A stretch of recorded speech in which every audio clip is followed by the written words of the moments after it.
Okay, I want to talk to you today about a new build I just received and I am super excited about. Basically, I just got this rifle back from Mod 1 Firearms. They did all the Cerakote work. Basically, this started out as a Bergara Premier barreled action. Bergara makes an awesome rifle. I really like their HMR Pro. That's what I used when I took the Bergara Academy long range rifle class out in Montana last year.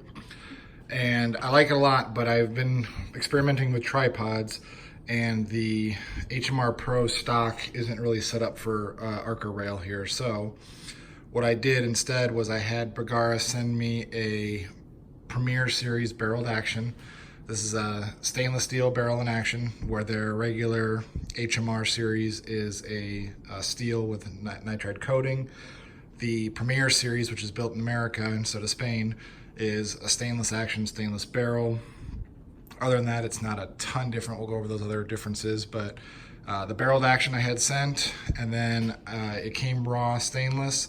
And originally this KRG Bravo stock, or Bravo Chassis, I guess you'd say, was the Sacco green, and I thought I was gonna like it.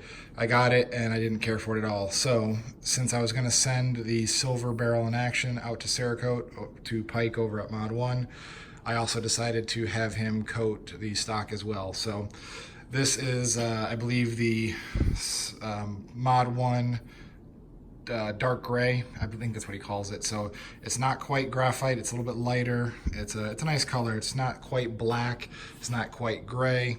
I think it looks really good. This backbone on the chassis is the factory anodized black, so that's how you can tell how much different it is. And then the plastics on this chassis I had done in Sig Dark Gray. I had it done in Sig Dark Gray because I had a CZ pistol done that color from him, and I liked it a lot, so I figured I'd make it a matching set.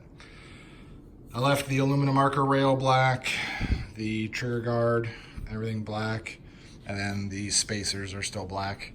And then the Bergara 20-minute rail is also still black. But he did coat the fluted bolt.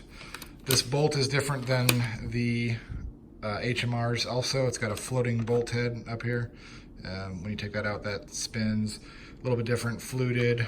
You can disassemble this bolt, where I believe the HMR is not really meant to disassemble for just general cleaning and everything. This gun has the Trigger Tech flat face trigger in it. I'm gonna take it in the office and test the trigger weight probably tomorrow, but right now it feels really good. It's just barely there. I think it's 1.5 pounds, I believe. It's very little movement, very little creep. Everything feels good on it. Takes Magpul AICS mags, so that's a 5-round mag. You can see it fits basically flush with the, just a little bit down from the mag release. I also have a 10-round MDT mag. I actually like these. They stick down just a little bit more, but not enough to affect anything, and you also get an extra 5 rounds. So let's put this 5-round mag back in here. Had the Sig Dark Gray done. It's got a Bergara 20-minute rail on it. I did this one just because it's so much easier, because they actually tap this, I believe, for 648 screws instead of the little 6 screws. So it comes with the right screws, everything's all ready for it. It's got the Vortex Viper PST Gen 2 5-25 scope with Vortex rings and I think that's a Vortex, a Vortex bubble level. Everything works good, like it a lot. It actually uses a Vortex zoom ring as well. I had to readjust this from the last rifle it was on, because before it was interfering with the bolt handle. So that goes all the way up to 25, and then it goes all the way down to 5 power, and it doesn't hit the receiver there. So that's the ideal place for it. This thing has an adjustable cheek riser here. 1 bolt, lowers and raises. I don't believe I'm going to be able to get the bolt out. Let me see if we can do this one-handed here. Yeah, I'm gonna have to drop the bolt or the cheek riser to get the bolt out. So it's slightly unfortunate, but it is what it is. And then I added all 3 spacers. I got kind of long arms, but they give you 3 different sets of screws, which is a little weird that they just didn't make it deeper, but you have different screws for the amount of spacers you're gonna use. One nice thing is it does come with a QD cup, so I was able to put the cup on for a sling. I need to order another M-LOK QD mount for up here so I can sling it from rear to front here. This chassis is kind of neat. I don't know if you haven't seen the KRG Bravo Chassis. This is a $350 retail chassis. Looks more like a traditional stock. It's very comfortable. It's not as expensive as their other ones.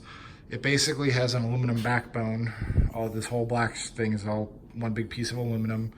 The trigger guard and everything bolts in from the top down into it. And then it bolts to the back half right here. And then you have your 2 action screws, one up here, one back here.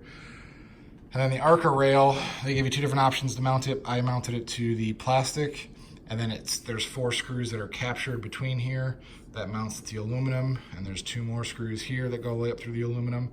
So this is all held to the aluminum backbone by 6 screws, and then this is held on by 8 screws to the plastic. So it's pretty well on there. Only thing I need to order is an adapter to mount a Picatinny rail up here, so ARCA to pick for my bipod. That's the only thing, so I'm not gonna run it on the tripod every single time, but it looks good. I've got a Dead Air Nomad can to slip on here when I go out. I'm still in NFA jail, but when I go to my dealer and do some visits with it, I can shoot it on here. Standard 5/8 24 thread. They give you a thread protector there, but it's free floated. Obviously you can see there. It's got the hole here for a spigot mount, so if you want to mount that and get some more stuff out here, there's different hand guards you could put on here. You could take this plastic off and put a full metal M-LOK one on. They've got accessories for night vision mounting in front of here. It's kind of a modular system. I like it a lot.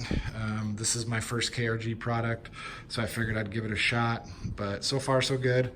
This weekend I'll probably take it out and test fire it and see how it shoots. Got to do the barrel break in, get some velocities for the Hornady 140 grain ammo in here, and then it'll be time to take it out long range.